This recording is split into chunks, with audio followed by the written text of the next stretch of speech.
Global investors summit 2025 પર કોંગ્રેસના પ્રદેશ પ્રમુખ જીતુ પટવારી શું કહી રહ્યા છે, જુઓ वीडियो। दोनों फिल्म बताने का उद्देश्य नकारात्मक नहीं है, प्रदेश की सच्चाई है। और दोनों प्रेजेंटेशन के माध्यम से कांग्रेस पार्टी की सोच है कि सरकार सिर्फ इवेंट पे रहेगी तो अगली बार जब इन्वेस्टर मीट 9वीं होगी, 9th होगी, तब भी वस्तु स्थिति यही होगी। मध्य प्रदेश में निवेश की स्थिति 2023 जैसे 7 हो गई, 8वीं अब है, इसमें 32 लाख करोड़ का इससे पहले इन्वेस्टमेंट हुआ है। इसके अलग अलग सरकार ने, मुख्यमंत्री शिवराज जी ने बयान दिए और आप लोगों ने हेडिंग बनाई, मीडिया ने पूरा एक्सपोजर दिया उस बात का, और मध्य प्रदेश की जनता को भरोसा भी हुआ कि आखिर मुख्यमंत्री इतना प्रयास कर रहे हैं तो अल्टीमेटली कुछ तो इसका ऐसा असर होगा जो आम औद्योगिक नीति के साथ साथ आम जनता पर और प्रदेश की अर्थव्यवस्था पर इसका असर होगा। जमीनी हकीकत इसके विपरीत क्या रही?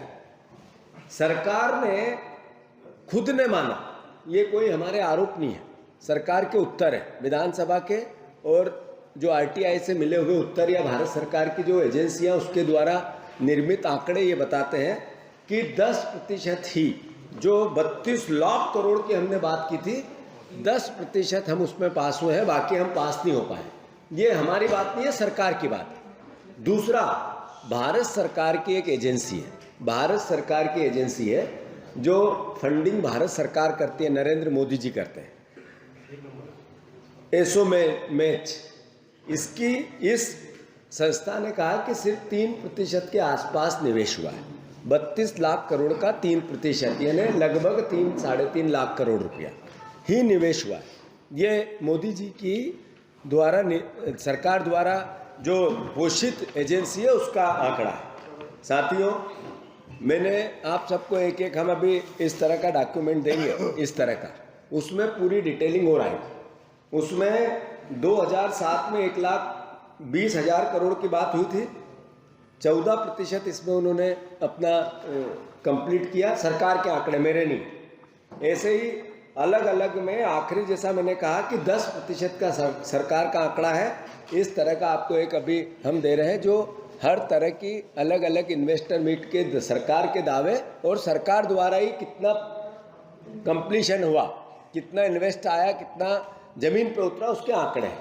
तो ये 2007 के हैं, 10 के हैं, 12 के हैं, 14 के हैं, 16 के हैं और 23 के।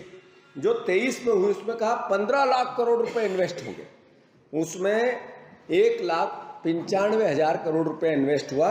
और इसके पीछे रोजगार कितना मिलेगा, तो पिछले साल जो रोजगार कार्यालय का आंकड़ा था वो था 37 लाख रोजगार पंजीयन हुए हैं, और सरकार ने जो इसमें बताया वो हुआ करीब 38,000 हमने रोजगार दिए हैं।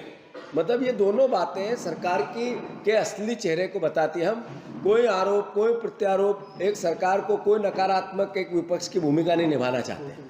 दूसरा, जैसा इस पे भी आपको दिख रहा है, ये मैंने जैसा बताया अलग अलग, आप इसकी हम एक प्रतिलिपि भी देंगे, क्योंकि लंबा समय लगेगा तो मैं छोटे में आप सबको समझाना चाहिए। वेयर हाउसिंग वाले जरा इधर आ जाए, उनको कुर्सी दो भैया, आपसे सीधे भी बात कराएंगे। 2023 की इन्वेस्टर समिट जो सबसे लास्ट हुई, 2023 की इन्वेस्टर समिट, उसमें 15 लाख करोड़ रुपए, जैसे मैंने कहा, 29 लाख रोजगार के दावे थे, 29 लाख रोजगार मिलेंगे जो हमारे मुख्यमंत्री जी ने कहा था, और इसमें 3800 रोजगार ही मिल पाए। मैं मानता हूँ कमलनाथ सरकार भी इस बीच में आई थी, सवाल होते हैं पत्रकारों के, कमलनाथ सरकार भी इस बीच में आई थी, पत्रकारों के और सरकार के जवाब होते हैं। हमने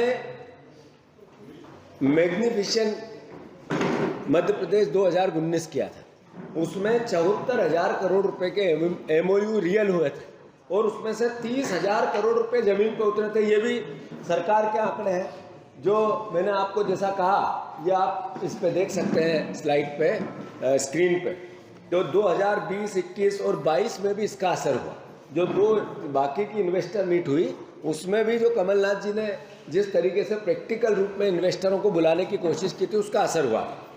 साथियों, एक बात और है, आदरणीय अभी मोहन यादव जी जापान जाके आए, फिर उससे पहले वो और लंदन भी गए थे। शिवराज जी भी इसके पहले 60-70 देश घुमाया 20 साल में, और उसका उद्देश्य सिर्फ एक था कि हम बाहर के इन्वेस्टरों को आकर्षित करने जा रहे हैं। जो भारत सरकार की रिपोर्ट है, भारत सरकार की रिपोर्ट ये कहती है कि 2019 से 22 तक जो 0.33% इन्वेस्ट आया है, जो मध्य प्रदेश पहले 10 राज्यों में भी इस साल नहीं है। मतलब